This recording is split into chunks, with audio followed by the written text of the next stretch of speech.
الحمد لله نور قلوب المؤمنين بالمعرفة واطمأنت قلوبهم بالتوحيد.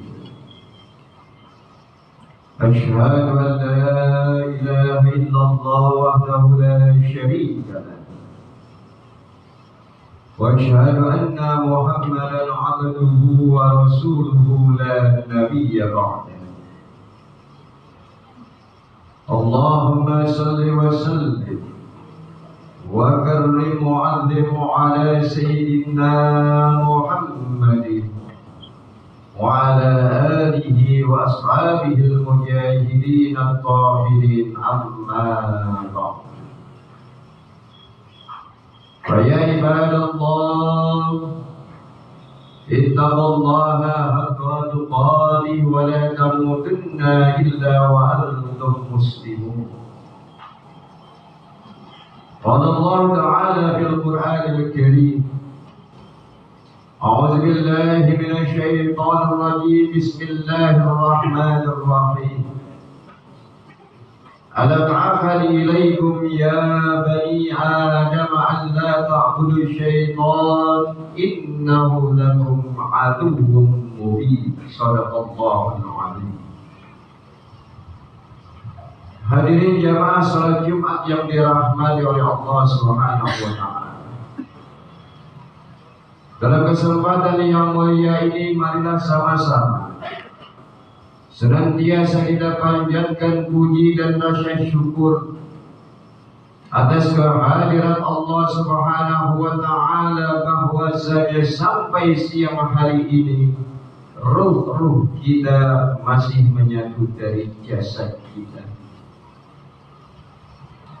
Napas kita masih keluar masuk dari tenggorokan kita, dan seluruh anggota tubuh kita masih digerakkan oleh Allah Subhanahu wa taala. Tangan, kaki, pendengaran, bahkan darah dan jantung kita masih digerakkan oleh Allah Subhanahu wa taala. Artinya apa? Allah Subhanahu wa taala masih memberikan kesempatan hidup kepada kita di alam dunia ini dalam rangka mempersiapkan, membekali diri kita bila meninggalkan daripada alam dunia ini, alias datangnya suatu kematian yang pasti ini akan terjadi terhadap diri kita.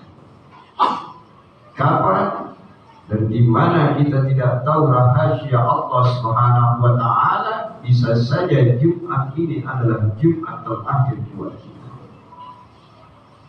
Siapa yang bisa menjamin pulang dari sholat Jumat ini kita masih hidup? Nanti malam, besok pagi, minggu depan, bulan depan, tahun depan. Oleh karena itu, selagi roh menyatu dari jasad ini, selagi nafas keluar masuk dari tenggorokan ini, janganlah kita sia-siakan untuk ibadah sujud kepada Allah Subhanahu wa taala.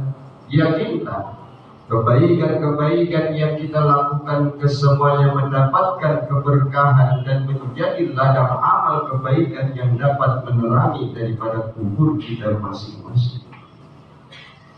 Salawat dan salam kita sampaikan kepada Nabi kita Muhammad sallallahu alaihi wasallam, yang merupakan Nabi akhir zaman dan penutup dari segala nabi. La nabiyya ba'dah, tidak ada nabi setelah Nabi kita Muhammad sallallahu alaihi wasallam. Kalau ada di wilayah kita, bahkan di negara kita yang tercinta ini, bila ada orang yang mengaku-ngaku Nabi setelah Nabi kita Muhammad sallallahu alaihi wasallam, berarti beliau telah tersesat dari jalan Allah Subhanahu wa taala.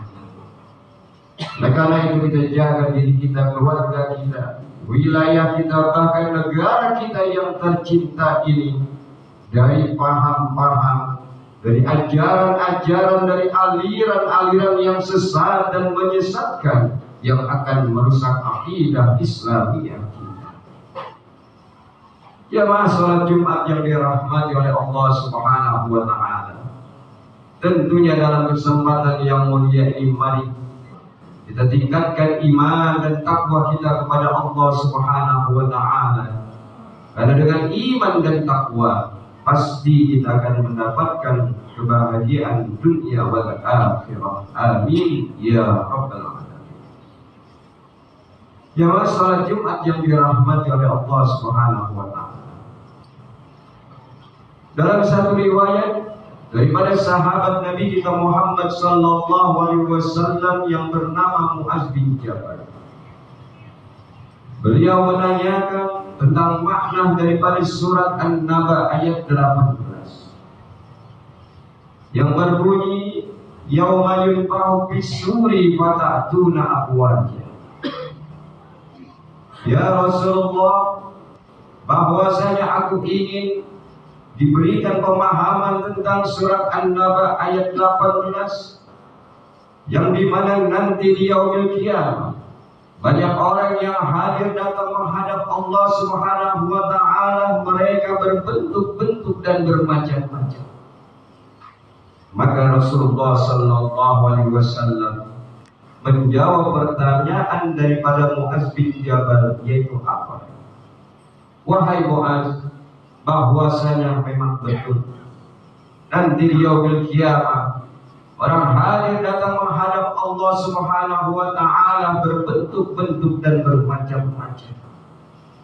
Wahai Muaz, nanti di yaumil qiyamah orang hadir menghadap Allah, mereka sambil menjulurkan lidahnya dan mengeluarkan air nanah dari mulutnya. Bahkan bukan hanya itu saja, wahai Muaz bin Jabal, nanti di yaumil qiyamah ada orang datang menghadap Allah Subhanahu wa taala, mereka seperti hewan yang sangat hina. Bahkan bukan hanya itu saja, wahai Muaz bin Jabal, nanti di yaumil qiyamah orang datang menghadap Allah Subhanahu wa taala, dia jadikan kepala sebagai kaki. Mendengar jawaban tersebut, Muaz bin Jabal langsung mencucurkan air mata di hadapan Nabi Muhammad sallallahu alaihi wasallam. Ditanya oleh Rasulullah sallallahu alaihi wasallam, wahai Muaz, kenapa engkau menangis? Kenapa engkau sedih sedangkan engkau tadi bertanya? Apa jawaban Muaz bin Jabal? Ya Rasulullah, bahwasanya apa yang engkau jelaskan kepada saya, aku khawatir terjadi terhadap diriku dan keluargaku. Sambil mencucurkan air mata di hadapan Nabi Muhammad sallallahu alaihi wasallam, Muaz bertanya kembali, ya Rasulullah, kenapa orang hadir menghadap Allah Subhanahu wa taala, mereka menjulurkan lidahnya dan mengeluarkan air nanah dari mulut? Wahai Muaz, kata Rasulullah sallallahu alaihi wasallam, bahwa orang semacam itu, mereka pada saat berada di alam dunia, mereka tidak bisa menjaga daripada lisannya, mereka tidak bisa menjaga daripada pembicaraannya, mereka tidak bisa menjaga daripada omongannya, mereka tidak bisa menjaga daripada janjinya. Orang semacam itu, wahai Muaz, yaumil qiyamah mereka menjulurkan lidahnya dan mengeluarkan air tanah dari mulutnya. Hadirin jamaah yang dirahmati oleh Allah Subhanahu wa taala, kalau sudah informasi yang disampaikan oleh Nabi Muhammad sallallahu alaihi wasallam adalah suatu informasi berita yang pasti benar, tidak mungkin Rasulullah sallallahu alaihi wasallam berkata dusta, tidak mungkin Rasulullah sallallahu alaihi wasallam berkata khianat tentang apa yang dipertanyakan oleh Muaz bin Jabal. Ini menjadi tarbiyah pendidikan buat kita bersama. Artinya apa? Kita disuruh untuk menjaga lisan kita, ucapan kita, perkataan kita.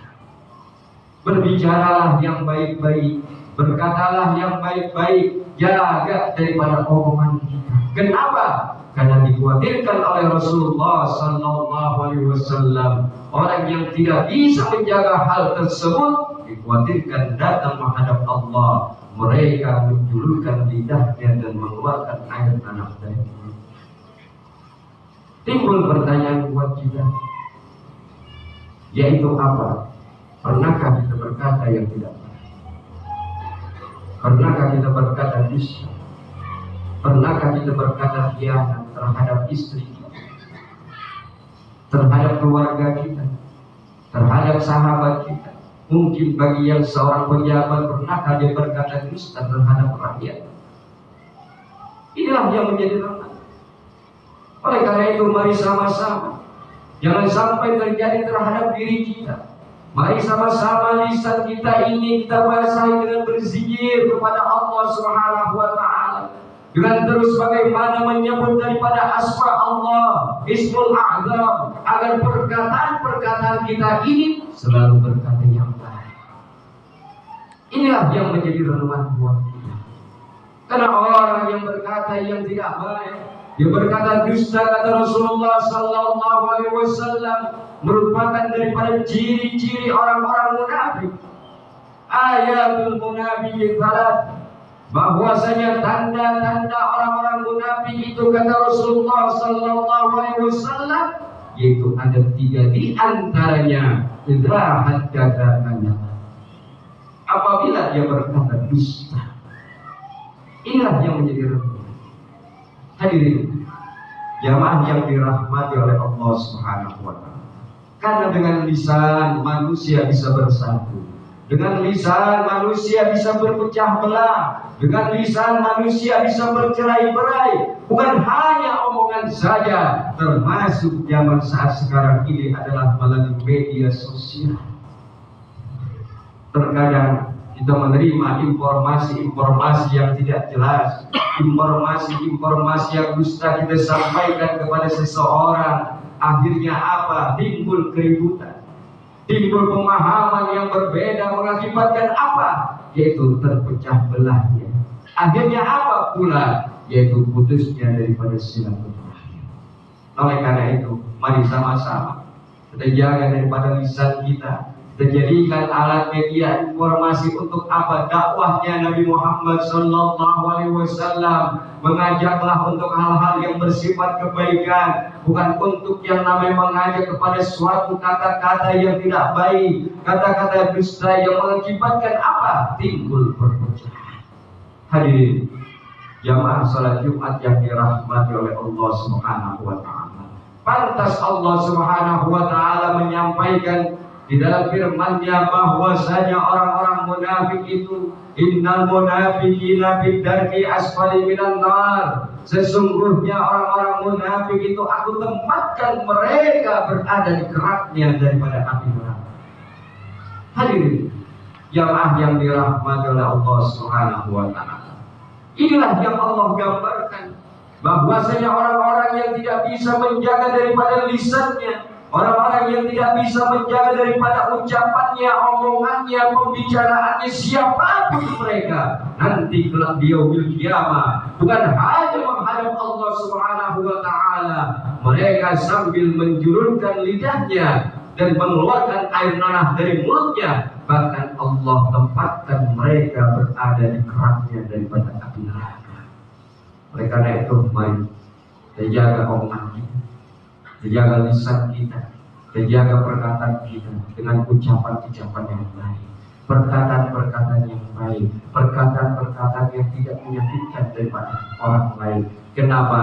Karena kesemuanya ini akan diminta pertanggungjawaban di hadapan Allah Subhanahu wa taala. Hadirin jamaah yang dirahmati oleh Allah Subhanahu wa taala.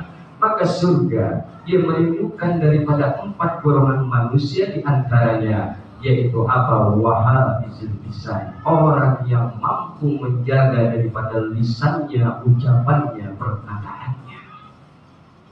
Inilah yang harus kita jadikan sebagai landasan buat kita bersama untuk mendapatkan daripada surganya Allah Subhanahu wa taala, yaitu kita disuruh untuk menjaga lisan kita, ucapan kita, perkataan kita daripada sesuatu hal yang tidak baik. Hadirin jamaah salat Jumat yang dirahmati oleh Allah Subhanahu wa taala. Apa yang disampaikan oleh Rasulullah sallallahu alaihi wasallam untuk apa? Memberikan motivasi kepada kita agar kita menimbulkan suatu rasa kebersamaan, menimbulkan rasa yang namanya kecintaan di dalam hablum minan nas, hubungan kita kepada manusia. Jangan sampai hablum minallah kita begitu indah, tahajud kita, qiraatul Quran kita, namun kita tidak bisa menjaga daripada hablum minannas. Hal semacam ini, ibadah yang kita lakukan tidak bereaksi di dalam kehidupan kita. Inilah menjadi tarbiyah pendidikan buat kita bersama di dalam hal kita menjaga lisan kita, ucapan kita, perkataan kita. Hadirin jamaah salat Jumat yang dirahmati oleh Allah Subhanahu wa taala. Oleh karena itu, apa yang disampaikan oleh Mu'adz bin Jabal kepada Nabi kita Muhammad sallallahu alaihi wasallam dalam An-Naba ayat 18 tersebut, agar kita kehati-hatian di dalam kita berucap, di dalam hal kita berkata, di dalam hal kita melakukan pembicaraan. Kenapa? Karena ini mempengaruhi bukan hanya pada saat kita berada di alam dunia, pada saat kita meninggalkan daripada alam dunia. Karena dengan perkataan yang baik, maka terus mengalir daripada kebaikan kita yang menjadi ladang amal kebaikan yang dapat menerangi daripada tubuh kita. Namun bila kita perkataan yang tidak baik, perkataan yang dusta akan mempengaruhi pada saat-saat kita sakratul maut. Kenapa? Karena di dalam doa yang sering kita ucapkan, Allahumma hawwin alaina bi sakaratul maut. Ya Allah, mudahkan saya pada saat-saat sakratul maut. Bagaimana dimudahkan oleh Allah kalau pada saat kita berada di alam dunia ini berkata, berucap, berbicara yang tidak baik. Semoga kita termasuk orang-orang yang terus menjaga daripada wahabizil lisan kita daripada perkataan-perkataan yang dusta, perkataan-perkataan yang tidak baik. Dengan harapan, dengan perkataan yang baik yang kita lakukan, yang kita ucapkan akan menjadi cerminan di dalam zahir wa batin kita. Amin. Ya